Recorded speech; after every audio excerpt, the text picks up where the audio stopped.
membawa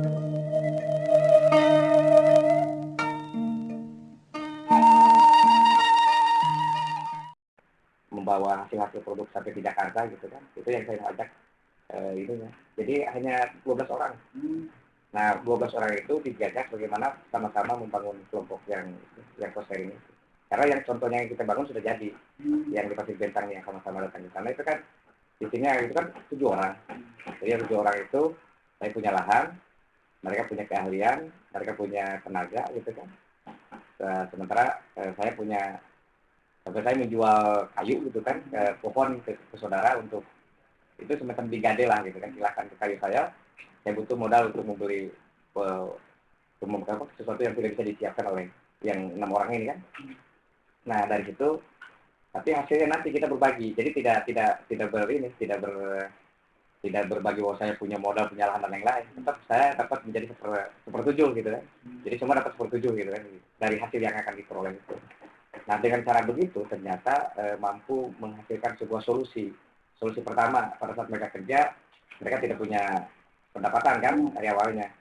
Tapi saya dorong, kalau memang ingin ada sesuatu untuk kebutuhan dapur, bagaimana solusinya?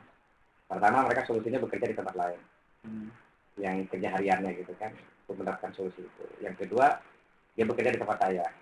Yang ketiga, itu adalah pada saat memang pekerjaan itu tidak dapat, itu mereka meminjam ke saya dengan maksimal 50% dari kalau orang kerja. Jadi kalau dia bekerja di situ 10 hari gitu ya, nah yang dia bisa pinjam itu hanya 5 hari saja untuk kita itu ya.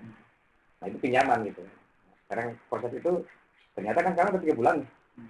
Cabai itu kan 105 hari. Sudah 3 bulan ini mereka berjalan tanpa terganggu kan, jadi sudah mulai jangka panjang kan, kalau berpikirnya tidak lagi hari ini kerja besok harus dapat uang kan. Ya. Sudah dalam jangka panjang itu mereka sekarang melihat ini cabainya sudah mulai mau panen raya dan lainnya, sudah mulai berhitung untuk meningkatkan kapasitasnya di tempat yang lain. Nah untuk meningkatkan kapasitas di tempat yang lain, kelompok ini itu bergabung dengan yang lainnya. Yang tadi yang dia pasok, sudah ada yang pasok ketimun di kampung, sudah ada pasok sayuran di kampung, sudah ada yang pasok ini. Nah orang-orang yang sudah produksi itu yang kita gabungkan dengan menyepakati satu produk unggulan yaitu cabai. Karena cabai ini kan memang sudah sangat unggul gitu dari desa itu. Yang kedua untuk pada saat kita mengisi waktu yang lain itu ya sayuran maksimal yang akan kita menjadi pasokan ini cukup untuk keluar gitu. Karena kan untuk dalam itu kan sampai orang di sana bilang, iya ya kata Senono udah muntah nih, orang di sini udah makan ketimun setiap hari ini, pasar jadi habis gitu. Pada saat kita membawa ke kota dengan akses jalan yang susah ini kan mahal biayanya, jadi nggak mampu juga dibawa ke kota. Tapi karena memproduksi yang baru 1 orang, kalau 2 atau 3 orang kan ini bisa cukup gitu. Nah berbagi peran itu yang dilakukan. Nah kalau kelompok cabai udah lama berbagi bebannya, jadi setiap dia mengirim ke Jakarta itu semua orang berbagi, dan hanya yang berangkat cuma 1 orang gitu. Kalau dari 5 orang yang panen, yang berangkat 1 orang biayanya sama gitu kan, berkontribusi semua sama. Jadi kalau dia 10 kilo, kalau diperhitungkan 1.000 sekilo dia hanya 10.000. Kalau orang yang 20 kilo, hanya 20.000 gitu kan. Itu ya. Tapi yang berangkat 1 orang waktu dapat. Itu yang sudah di dalam. Nah proses seperti itu yang kita lagi coba kuatkan semakin besar, dan ini menjadi dukungan pengorganisasinya harus jelas gitu. Harus jelas mekanisme keputusannya di mana, kapan kalau contohnya mau cabai, kapan mulai menanam, lahannya mau bagaimana, terus siapa yang bertanggung jawab untuk pembinihannya, siapa yang bertanggung jawab itu. Walaupun masing-masing semua bersepakat dengan masing-masing wilayah gitu. Kecuali yang kelompok saya aja yang secara internal itu yang tetap mereka nggak mau berpikir sendiri yang 7 orang itu.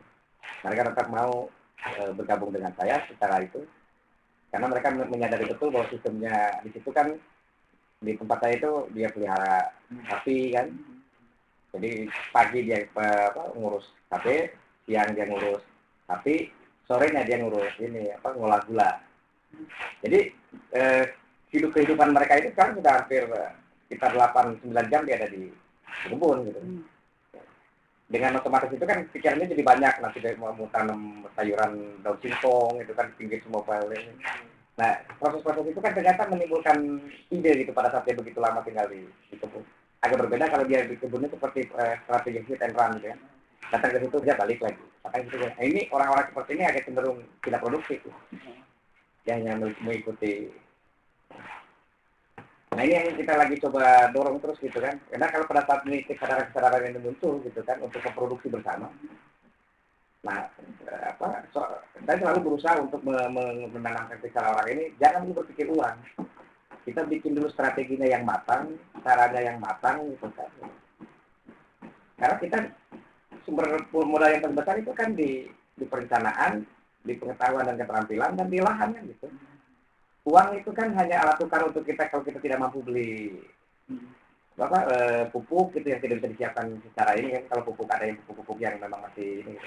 Atau kita beli plastik atau apa gitu. Di luar dari kemampuan itu baru kita membutuhkan intervensi modal kerja yang lain. Tapi kalau kita masih mampu mengoptimalkan sumber daya yang kita, kenapa kita harus berpikir ke yang lain? Kesadaran itu yang kita lakukan.